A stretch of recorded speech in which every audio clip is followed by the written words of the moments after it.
Hey everyone, welcome back to the Core Health Collective show. Today we have another health-focused guest. I am really looking forward to learning everything there is about our guest today and why they got into their field, which is physiotherapy.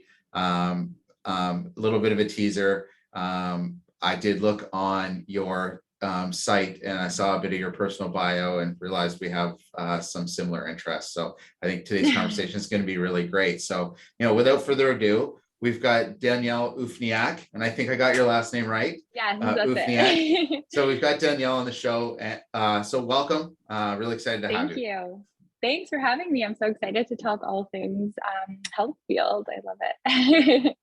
So fabulous. Before we started recording, we're just talking about, you said you'd listened to a few of the podcasts already, and you gave me such an amazing compliment. It was like a feedback loop.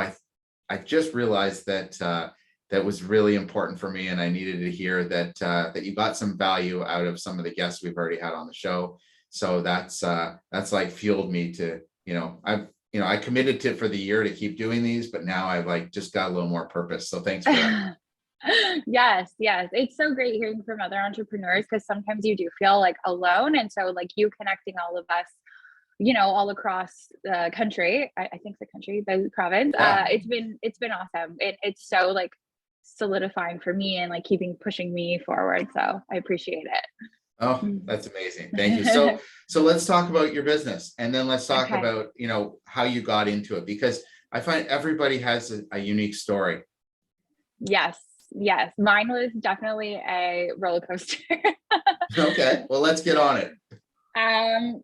So I got into physio also kind of like I listened to a lot of other people and they had a great experience with a physio and that's why they became a physio. I was not like that at all. I became really passionate about fitness and the health field in around like grade 12. During high school, my dad was training for marathons and Ironmans and I was going out running with him and I was like, oh yeah, I want to move my body. Like this is what I want to be in. So I originally wanted to go for like sports management. My parents wanted me to go to med school. So like we kind of landed on physio in between. So that's how I ended up there. I did my undergrad not in kinesiology, but in therapeutic recreation, which is adaptable sport and finding ways that people can access play and fitness and movement along their whole lifespan. That was my whole undergrad. So I think I've always had a passion for movement, like right from the get-go. And then when I went to physiotherapy school or physical therapy, I worked at a lot of clinics, which kind of gave me like the analog of what I wanted to do in my own practice. And I'm grateful for the opportunities, of course, but I really realized like I can't follow this rut. I need to make a change. Like I can't live my life like this. So that's what sparked me to seek out clinics that were a little outside the box. So I was an independent contractor at a few strength and conditioning gyms. So I was the sole physio and I was working alongside strength and conditioning coaches, RMTs, ATs. So really doing things different, like right out of the gate. I learned so much from strength and conditioning coaches. I would say what they taught me was invaluable. And the hands-on application was, I would say, more than what I learned during my master's program. Wow. So yeah, like a lot of amazing, like a lot of theory and all of that. And just information, education about the body and physiology during, but my hands-on and my day-to-day and how to talk to people, how to coach people, how to listen, how to help them move their body and adapt was all working with these other amazing professions. So I was so lucky to do that. And were you working with the athletes? Like they'd lift and then they'd see you and they'd go back and lift. Does that like give you like a good feedback loop on? Yeah, exactly. Keeping them in the gym, keeping them in their sport if they were there for like team training, keeping them doing what they love. Maybe it looks a bit different. We adapt it, but the therapy is staying in line with their goals and not just holding them back or telling them to do something completely different. So keeping them as close to what they want to do as possible. That's always been like my philosophy. Yeah. Okay.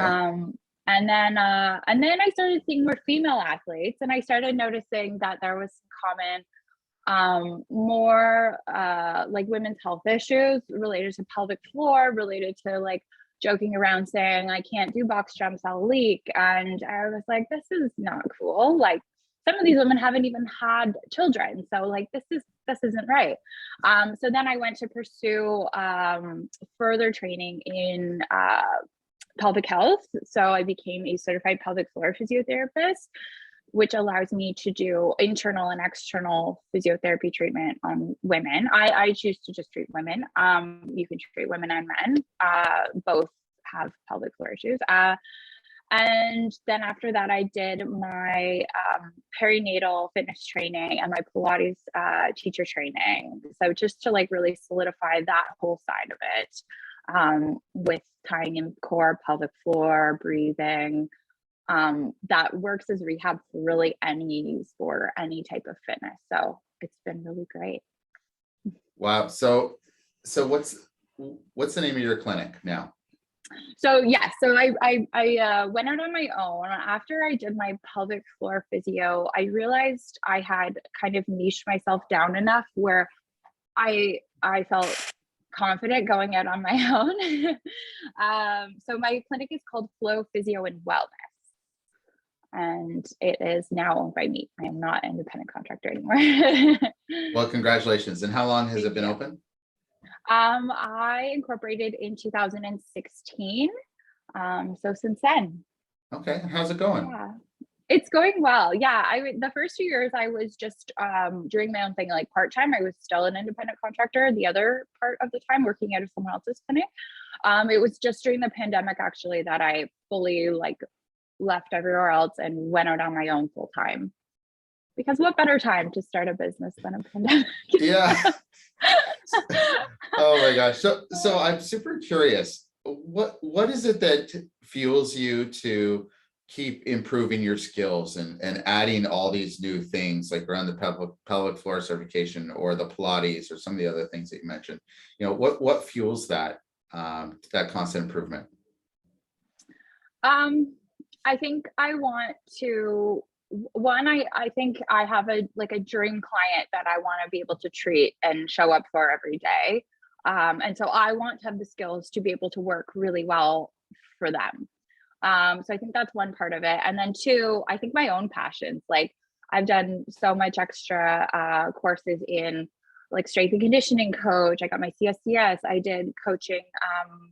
I did rehab for the CrossFit athlete, rehab for the female athlete. So like those are my interests. And so that's kind of what I see myself being drawn to for continuing education, because it's stuff I want to know selfishly as well, like for my own self. So I think a lot of it honestly comes from that. Things that I just have a passion in outside of work anyways. Oh my gosh. Okay. So I'm not going to take this conversation on a total left-hand turn, but I may pick your brain another time about it. The rehab for the CrossFit athlete really jumped off the page for me because it's a sport that I love, that I have taken some time away from in the last couple of years, that I did for 5 years. And it was the recovery piece that I was not nailing in that sport. And I got tired of being tired and sore. Which is I think what really story. came down to it. But there are many days where I really miss it, so maybe I'll pick your brain about that another time. Unless you have a quick thought about like, is that very, I'm curious because it sounded like that's very symptomatic that you've heard that a lot. Yes, I've heard that a lot. And I was at the time I was renting space from a CrossFit gym. So I was seeing, my caseload was mostly people from the gym.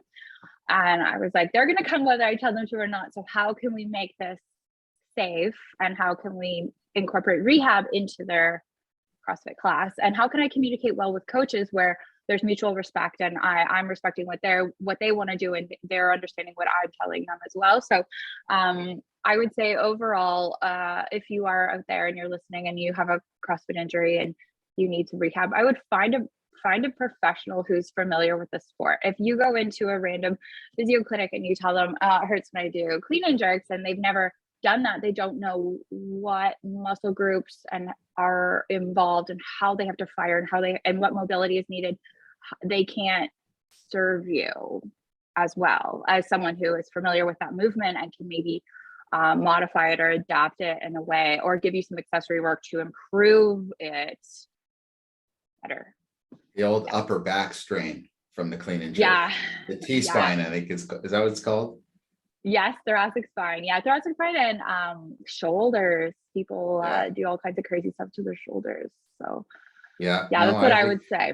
I've experienced it all. So I don't think that, I think that was a valuable piece that we just talked about, because I'm finding that more than ever, the message is getting so specialized in someone taking care of their own physical and mental wellness.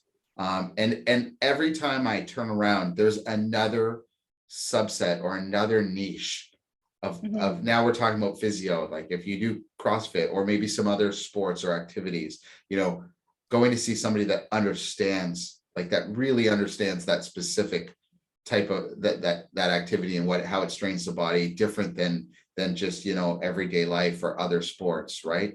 Like you can go see a physio that is really into running themselves, and they treat a lot of runners, but then they may not be as specialized or have as much understanding weightlifting, even though generally they probably feel like they could. But I'm seeing it across the whole industry of physical and mental wellness, that everything is niching down. Where do you see the trends going around that, or where do you think it's at, or like what would you suggest to somebody that's looking to round out their like their own health and wellness routines? Yeah, I appreciate the niching down in our field. I think it is really hard to show up for everyone.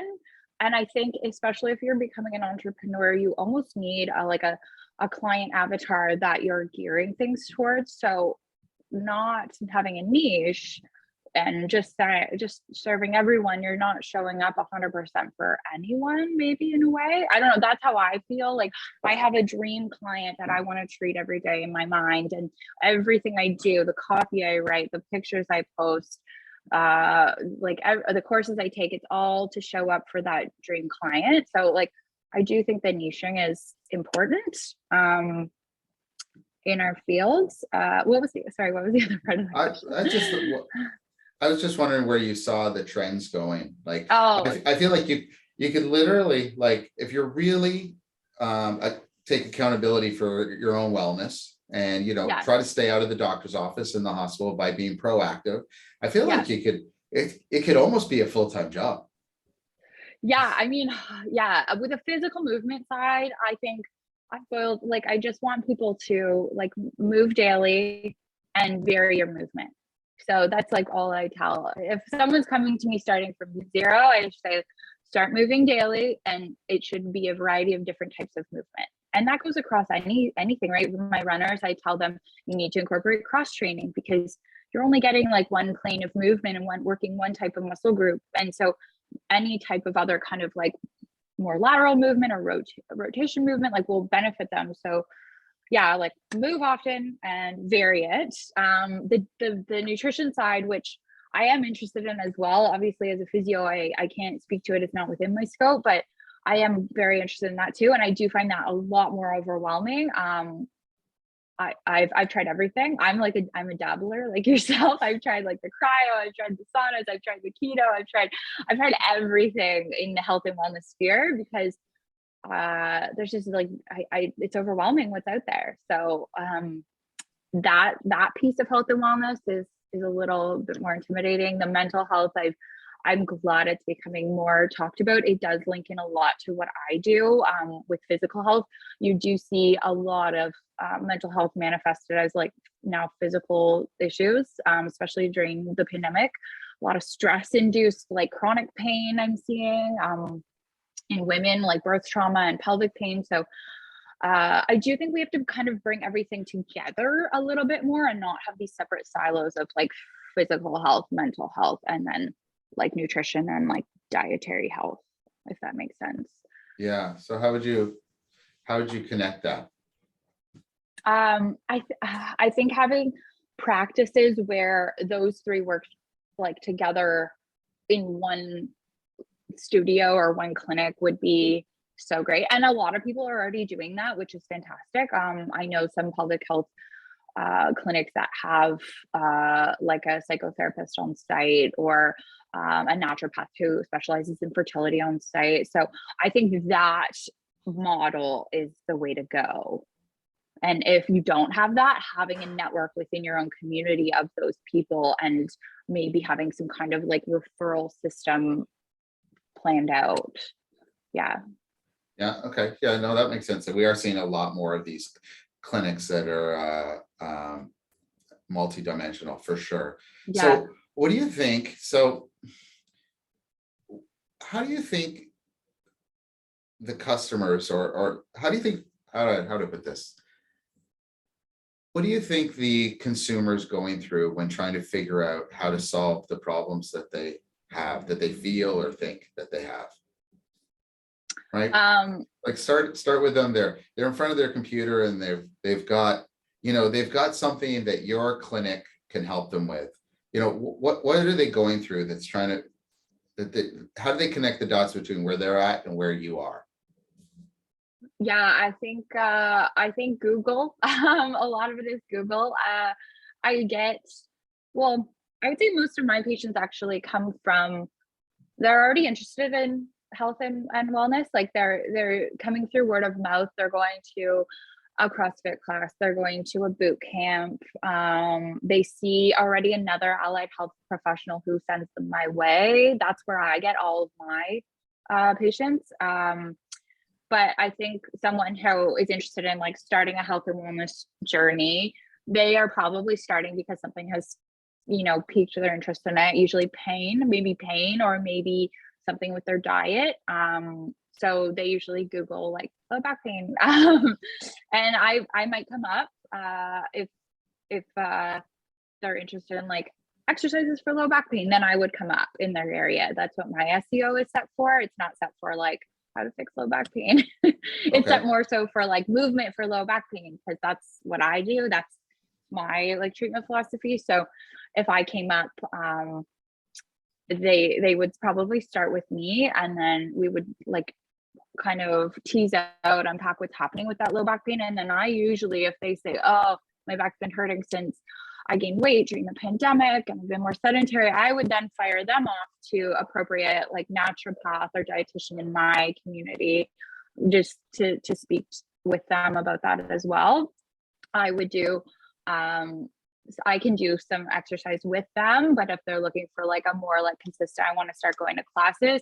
I have some resources in my community. So I send them to gyms that I've tried and loved. So yeah, because I've dabbled in like everywhere local. So I'm so interested in like new places popping up and stuff. Well, you've trialed them for all your patients. Yes, yeah. I have to try everything once at least. I've done it all.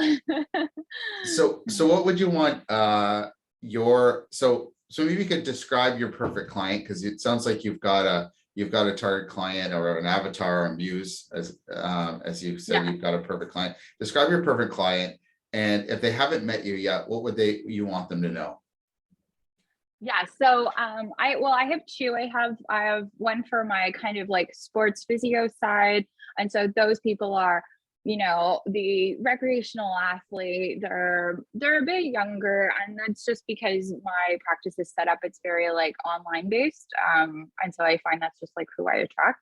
But they're 20s to 40s. They're active and they're motivated and interested in the education behind why they're feeling what they're feeling. They want to know not just the diagnosis, but they want to know like what's actually happening within their own body, and then they want the tools to get there. So they want to know, what should I do before I start my, CrossFit workout of the day? What should I do after? What should I do on the days I'm not working out? How often should I be working out? They want to know like kind of like more education behind it. And then from my pelvic physio, I do mostly pregnant and postpartum women. I treat those women. So again, a younger population. These are women who are interested in fitness, like before getting pregnant, how to maintain throughout pregnancy, and then postpartum, what they can do to heal their own bodies. And again, that education piece is really big. They're interested in kind of like, what are the steps? What can I work on? What's happening in my body? What's the timeline? So they don't want to just like lie there and have me fix them. They want to be an active participant in their own health and wellness journey. That's what I'm looking for. Oh, that's I know awesome. it sounds like, no. these people are out there. And what I would want them to know, like before becoming my patient, is my values are education. Like I give you the tools, but it's your toolbox. Like you are in the driver's seat. We are teammates in this, like not like I'm doing physio to you. Empowerment is another one. So giving them the confidence to do what they love and stay in the sport activity they love. And then movement is my priority. It's the major form of treatment. So people might be lying down, but it's not for long on my treatment table. We're always moving. And I will always give you things to do at home. I do find it's a little different than like, oh, you go to physio, okay, do these stretches. Maybe they watch you do them and then you go and you never do them again. I've created an exercise bank. So I send people me doing the exercise and they get like a little YouTube list of links. And I do find that compliance has gone up a lot with that. And I've gotten really good feedback. And I think it's because like me in their ear while they just have to click on the link and then I'm in their ear. I'm telling them what to do. So yes, I would say those three things are what to expect when you see me. Oh my gosh. You know what? I definitely want to give you a huge compliment because I talk to a lot of people. It is really great to see two things. Number one, how easily you can describe your two target clients, the two types of clients you look for. Like you describe them so easily as if, you're sitting beside them every single day. Like you really are dialed in on that, which is awesome. And I think because of that, it gets much easier to figure out how to serve them best. Yeah. So like doing those videos to show them and being worried about compliance and is really important because you're servicing two really niches within the physiotherapy scope. It's much easier to see the answers on how to service that client better, which leads you to do some of these things. So, this is, your approach sounds so obvious when you say it. I think very few are doing it the way that you're doing it. So, I just want to give you that compliment. That's amazing. It's really great to hear that. And it really starts with knowing who you want to target and being obsessed to help that single avatar, or in your case, it's two, but like two is not like too many at all. Like you could have 3 or 4 in a business, as long as you have an actionable way to service them and you think about it all the time of how you can improve that for them, which you're doing, which is awesome. Definitely like anybody in the Bowmanville area that, I think avatar, I will send them your way. Thank you. For sure. That's amazing. So second last, where do you see the industry going? What's the next evolution? Well, anyone who's followed along with physiotherapy in Ontario during the pandemic, it's been a little bit tumultuous, especially with regards to the practical exam for new grads. They kept getting canceled and postponed. So I feel for them. It's just so emotional. So I do think what I'm seeing, especially online, and I know Instagram is not really like a real life, but I'm seeing a lot more of the new grads become a lot more entrepreneurial, which I love. Like they're still in school and they're already starting kind of their business page and growing that. And I think that's incredible. I think that's like very savvy because then by the time you're graduated, you already have like some content out there. You already have a following, and then you can really just take those people and inform them like where you're working, right? So I am seeing them a little bit more business minded, which I like, and knowing their kind of like interest while in school. So I think they are niching a bit more, and maybe they're being encouraged to do so because we do kind of come out like jack of all trades, master of none when we graduate. So I think that they're already like getting on top of that. I've had some students reach out to me and say like, what courses would you recommend? What continuing education should I do if I'm interested in women's health? So I like that. Where I see my own physio going I am extremely overbooked. So what I've done to make myself and my knowledge and skills more accessible, and to make myself more accessible for people who don't have extended health benefits, is small group physio classes. So I'm seeing 6 to 10 people at a time who I've assessed and who have a similar presentation or injury. So say 6 people with mechanical low back pain. Those people I would put in a class. I mean, if they're interested, they would come in a class. We would do some education.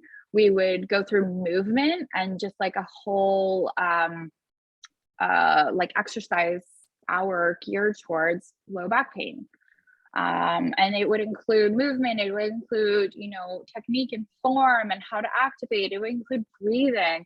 And then at the end, we do like a little debrief and we talked about like how that felt, what came up for us. But I find that style, that small group physio, is underutilized, and people who don't have benefits, like myself as a business owner, I don't pay into any, it's inaccessible. Regular physio is becoming inaccessible. The rates are becoming very high. And like outside looking in, that's hard for a lot of people. So this at least is a way where they can access some of that knowledge and like what to be doing and get that form correction on their actual body without paying an arm and a leg, or without, working with not personal trainers, but a personal trainer who doesn't maybe know what's going on with their back, for example. So you get a little bit of everything, which I think there needs to be more of that. And I'm doing it for the pelvic floor community as well, because women who don't have benefits, pelvic floor physio is even more expensive than regular physio. So just providing an accessible alternative. Yeah, that's where I see it. That's where I want it to go. Is okay, that's great. I haven't heard the accessibility piece, and you make some really good points about that. So I hope that the industry does go that way and offer more options for people without benefits to get the help that they need. Right? We just need everybody living their best life. Can you imagine a world where that exists? So accessibility is usually the number one barrier. It's resources, time or money, right? Or location. Yeah. Interesting. So lastly, I always like to give our guests a choice, and you can answer both.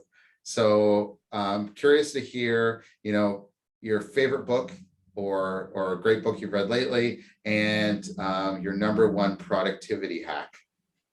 Okay. I'll give you both. My productivity hack is, for anyone listening who wants to become an entrepreneur, is hire a business coach.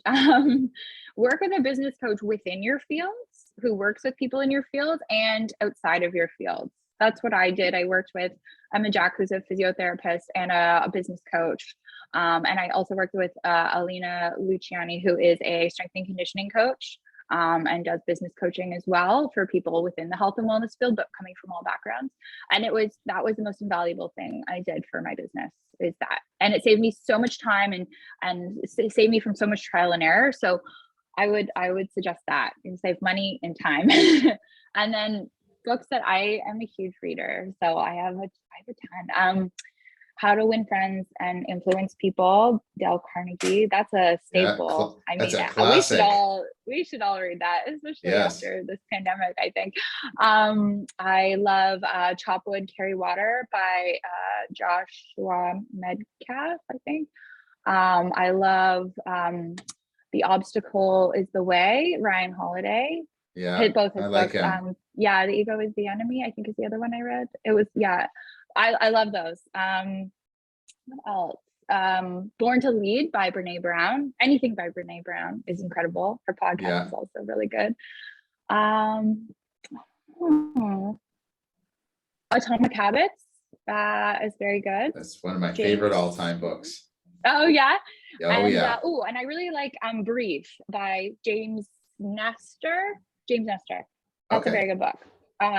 It's about breathing, but it's very good. And then I read a lot of non-self-help books too. I would suggest everyone reads The Wheel of Time, Lord of the Rings, and Harry Potter series. Such classics. You've got a good library. I would like your library. We've got some similar books in ours. for sure. Yeah. And I will say, I do like the Harry Potter stuff, but my kids are crazy about it. So Yeah. yeah, that exists in our house. That's a strong Yeah. set of books. Yeah, they look I think pretty worn out. entrepreneurs need to like turn their brain off when they're done work. So like the fiction and like as far from reality as possible is very helpful for that. So that's why Yeah, it's a passion. and that's a good closing point, because when I have these types of conversations with people outside of the health and wellness, it would be rare that someone would say that they love fiction to kind of get a break.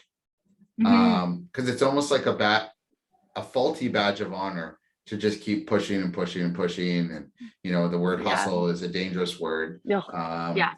And overused and dangerous. But more and more people that I talk to in the health and wellness field, they're just as motivated to build an amazing business for themselves and their clients, but they do it while keeping some semblance of balance in their own life. Yeah. And Yeah. I really am trying to explore many things this year, as we talked about earlier with this podcast. But one of the things I'm going to add to the list that just kind of dawned on me is there a better recipe? So Yeah. work all the time, or work some of the time, but do the important work and find ways to disconnect. At the end of the cycle, who did better work? But I guess it's all in the eye of the beholder. If you're happy, then that's all that matters. Yeah. So I think if you're in a field where you're working with people, there's an energy exchange and you will burn out. I have burnt out several times because you can't hustle in this field. Like you can't show up for people if you're burnt out. You have to really, limit yourself so that you can, give 100%, because there's also this exchange happening with each patient who walks through the door.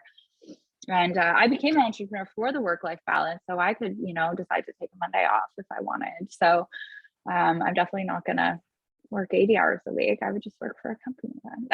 Yeah, totally. Oh my gosh. You've been a really great guest. I really appreciate you spending the time. I know that you're super busy. I know we just met, and I look forward to hopefully many more conversations in the future. And I'm going to continue to follow your clinic and your brand and everything that's unique in a growing field. So yeah, it was really great chatting with you, Danielle. I think our guests are going to love it. Yes, thanks for talking with me. I enjoyed it.